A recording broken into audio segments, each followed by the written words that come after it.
Blugoblin here. Thank you for joining me for this very late review for this week in May 2012.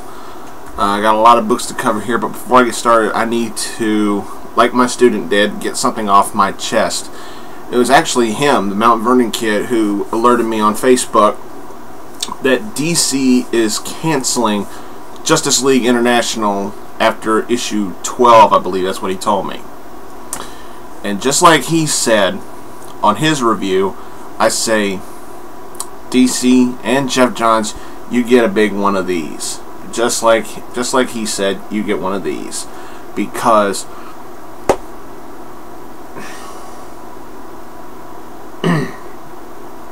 now, I will admit, I don't hate everything Geoff Johns does.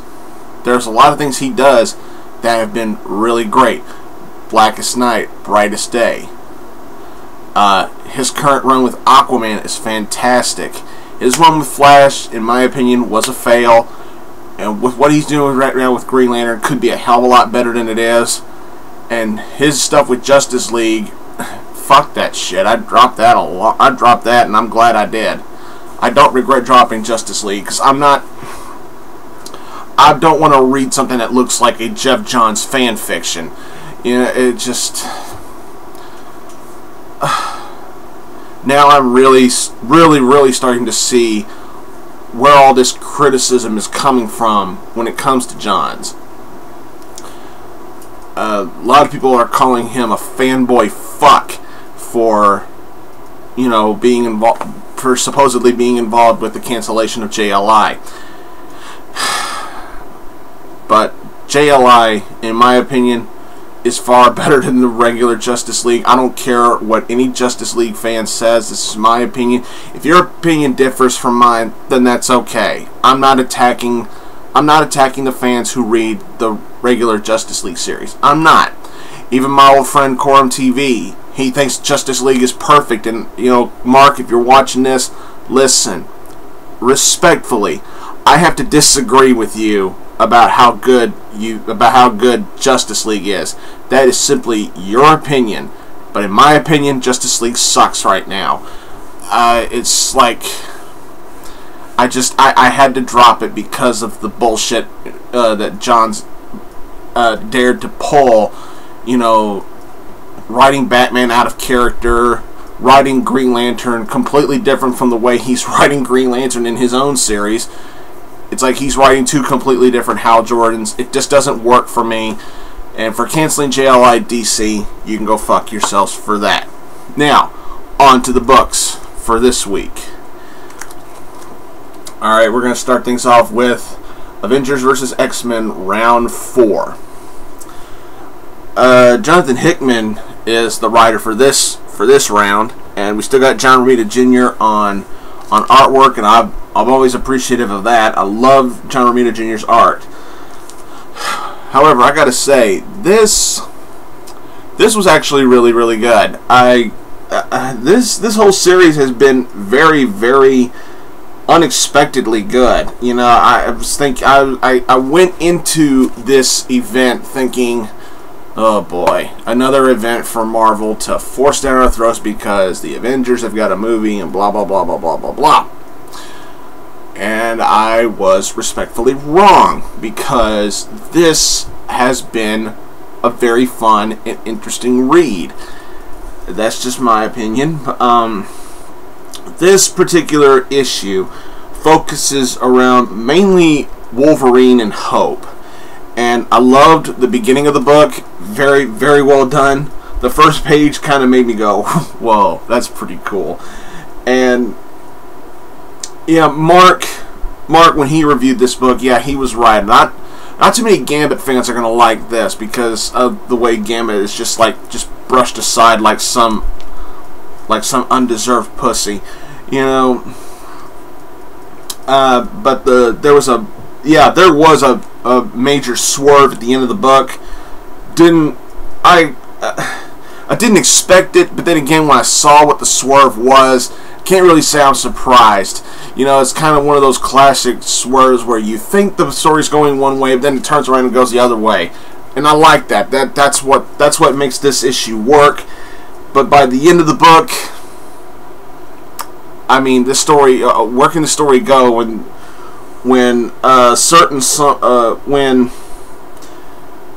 I don't want to spoil it, but the last page, I saw it. I saw the reveal on the last page. Okay, how long can this go? You know, because you can only go up from here. And I kind of personally feel like this story is going up a little too soon. The reveal at the end of this book, I think, should have been saved for at least 2 more issues before it finally happens. And I'm trying my best not to spoil it. I'm pretty sure you already know what I'm talking about.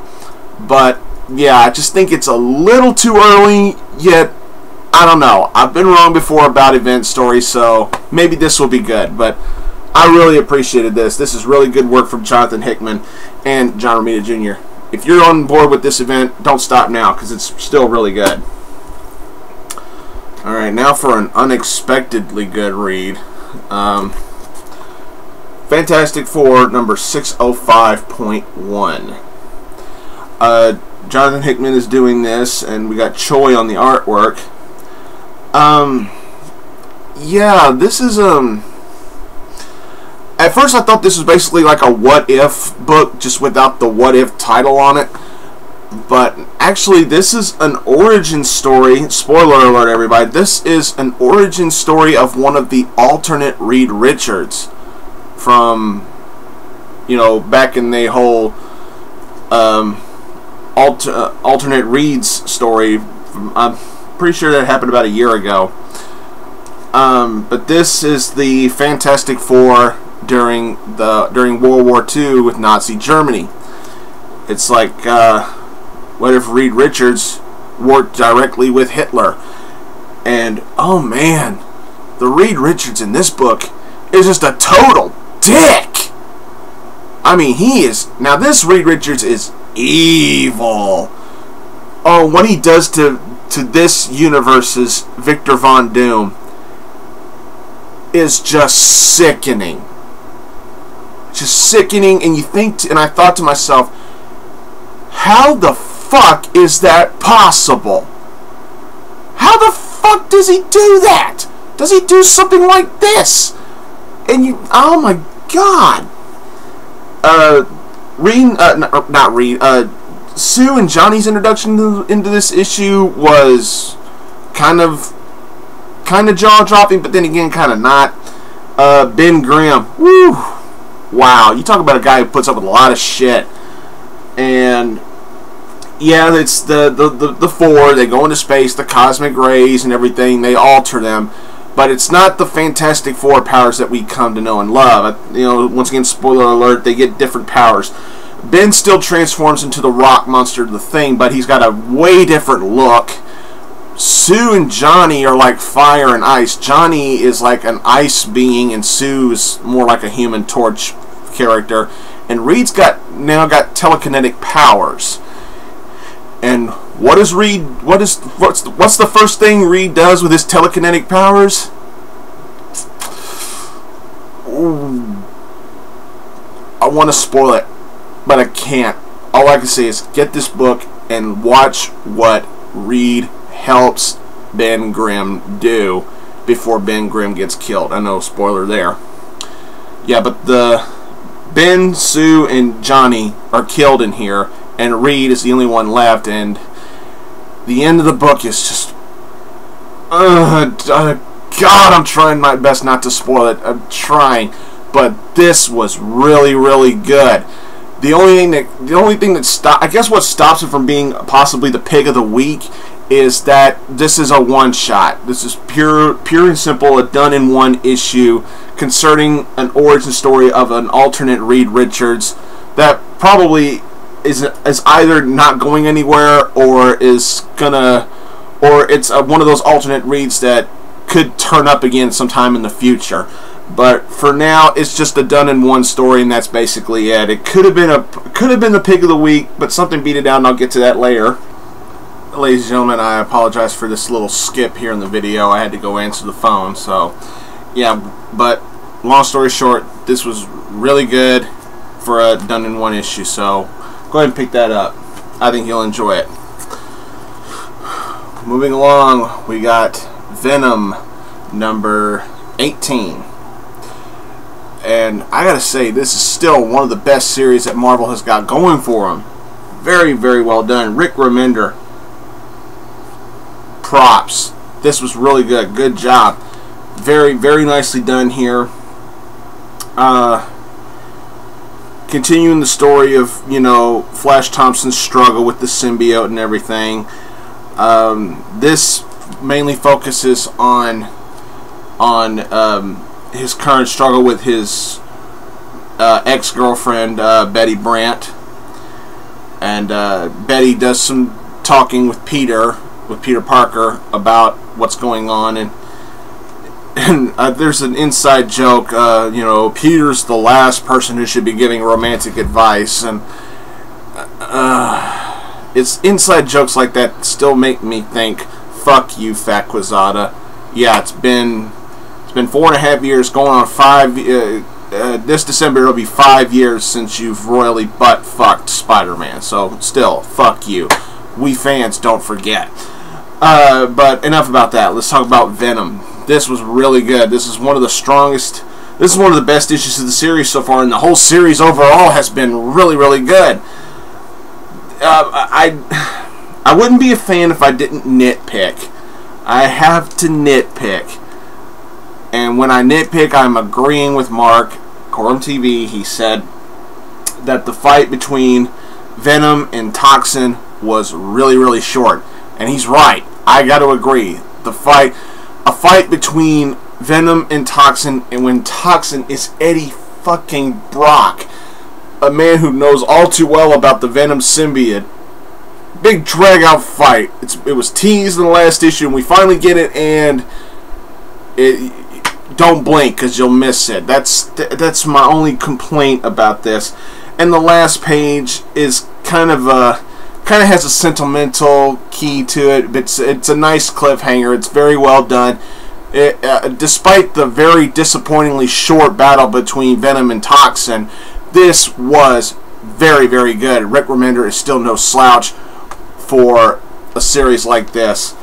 Yes, I know Rick Remender is doing, from what I'm being told, is doing an excellent job with Uncanny X-Force. Now, I stated on my Tumblr account that I had recently come across the back issues of Uncanny X-Force. I don't have them here with me, but a friend of mine is going to let me read them, and once I read the first 24 issues, once I get them all read, I'll give my thoughts on my Tumblr page. I'm not going to say when the review is coming out because I quite frankly don't know right now when that's coming out, but I promise you, as soon as I read all these back issues and stories with Uncanny X-Force, I'll give my thoughts on it, and I'll see whether or not it'd be worthy to go on my pull list. But Venom number 18 was fantastic, despite the short fight. Alright, we're ending Marvel with XFactor 236. This is in the clutches of Scattershot. And before I say anything, I gotta say I love the old school twist here with the cover, with all the characters' heads in the corner, like Marvel used to do it back in the day. I like that. That's a very, very nice touch. That's old school. I love old school stuff when it comes to comics, and Peter David is still doing a fantastic job. In this two-parter, really, this is a two-parter with these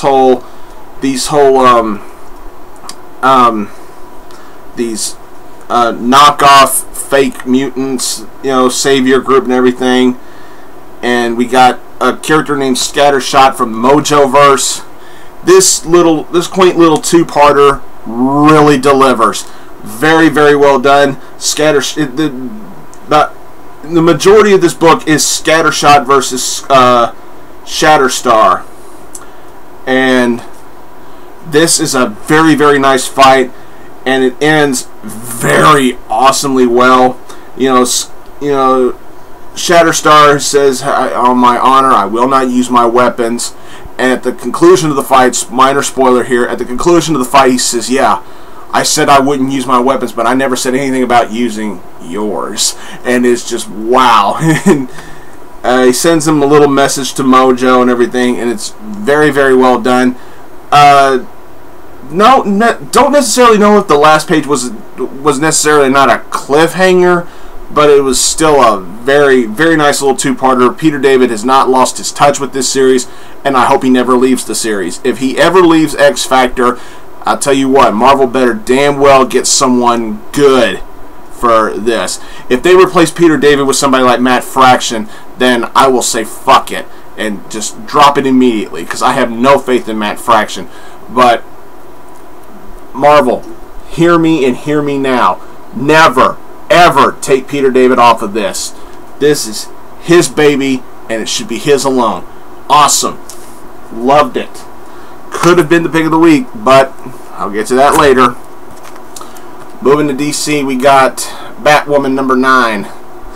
J.H. Williams III and W. Hayden Blackman doing this. We got Trevor McCarthy on the artwork. Unfortunately, Amy Reeder didn't stay on too long, and I'm not going to delve into what the reasons are, because I'm not really following the story as to why she was on the book so shortly.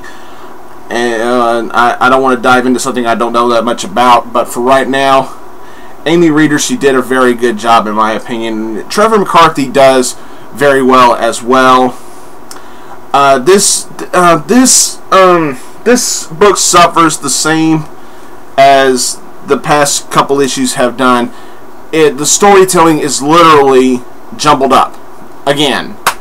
And I don't like that. That's the only thing about Batwoman I don't really like. The story is told jumbled.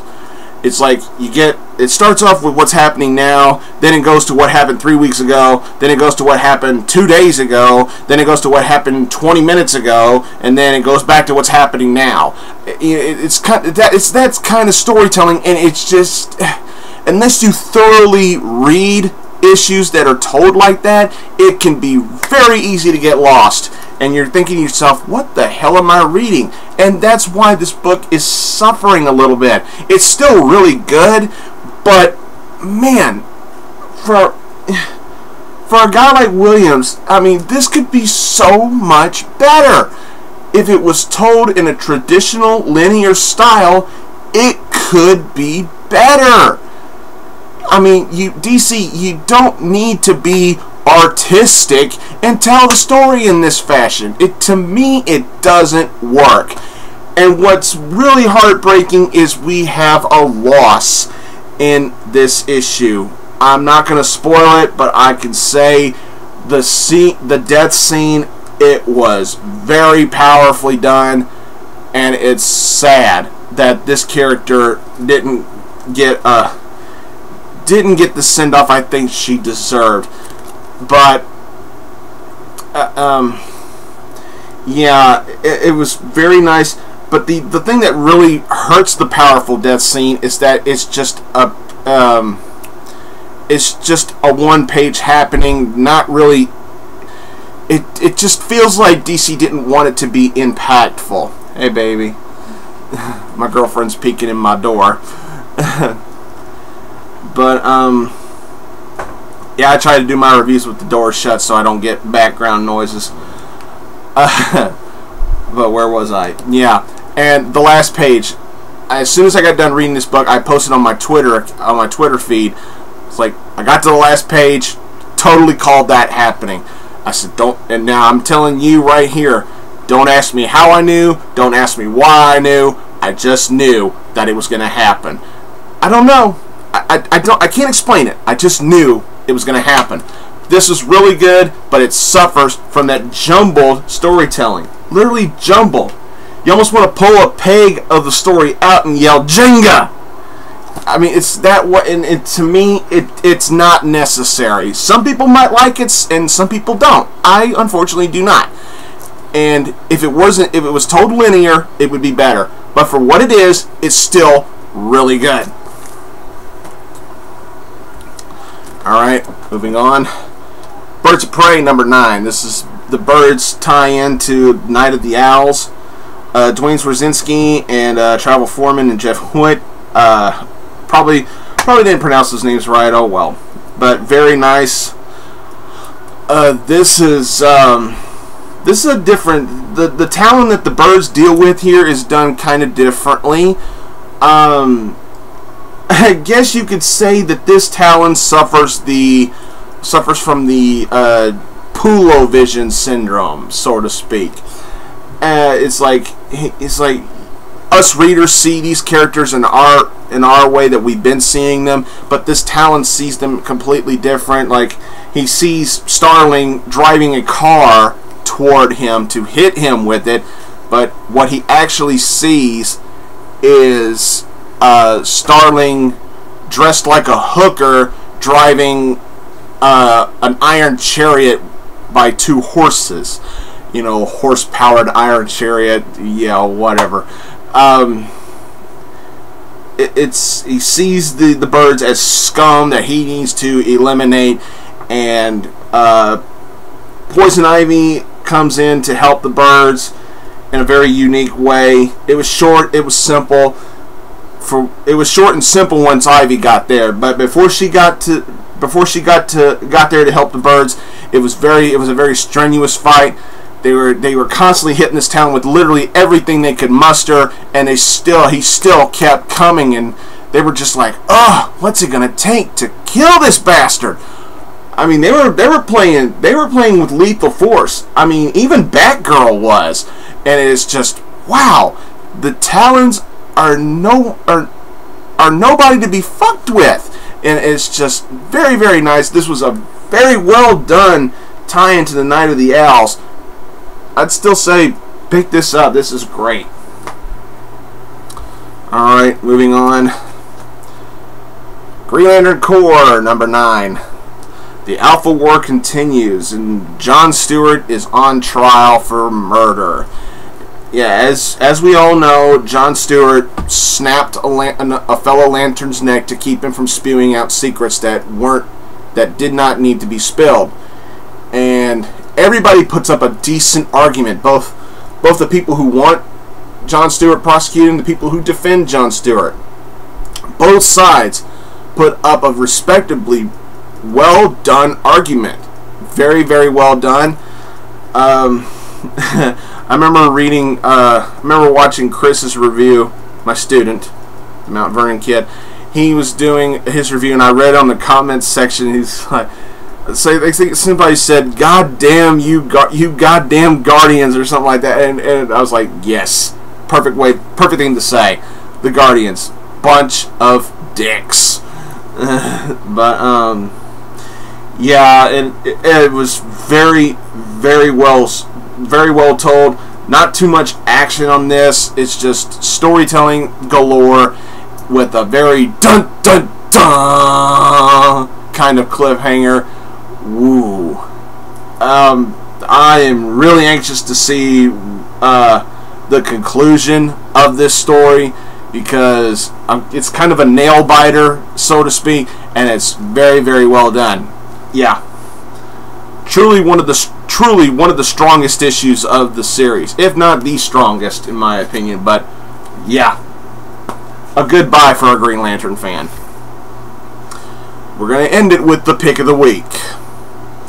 The pick of the week goes to Red Hood and the Outlaws, number 9. You did not see this coming, did you? You're thinking, gee, Blue, why are you making that your pick of the week? Because I liked it, that's why. Because I really enjoyed reading it. Because I thought it was awesome. It's the Red Hood and Outlaws tie-in to Night of the Owls. And we have Jason, Starfire, and Arsenal in Gotham City. They're staying a little bit longer than they expected to. What their mission is to protect Mr. Freeze from one of the Talons. And when it gets right down to it, you know, it's like it's a very interesting twist, very good storytelling, good dialogue, good character interaction. Yeah, some people might think Starfire and Arsenal are kind of swept aside, like, you know, pushover second bananas in this issue. In one respect, I can see that, but also they do their best to help put their own character development into this book, and we get a very short and sweet fight between Starfire and Mr. Freeze. Very well done. I loved Starfire's role in this book, despite Scott Lobdell's abysmal retconning of her entire character development in the beginning of this series. But the main focus is Red Hood versus this particular Talon from the court. And what we find out about this particular Talon from the court, it's very coincidentally very similar to not only Jason but to Dick Grayson as well.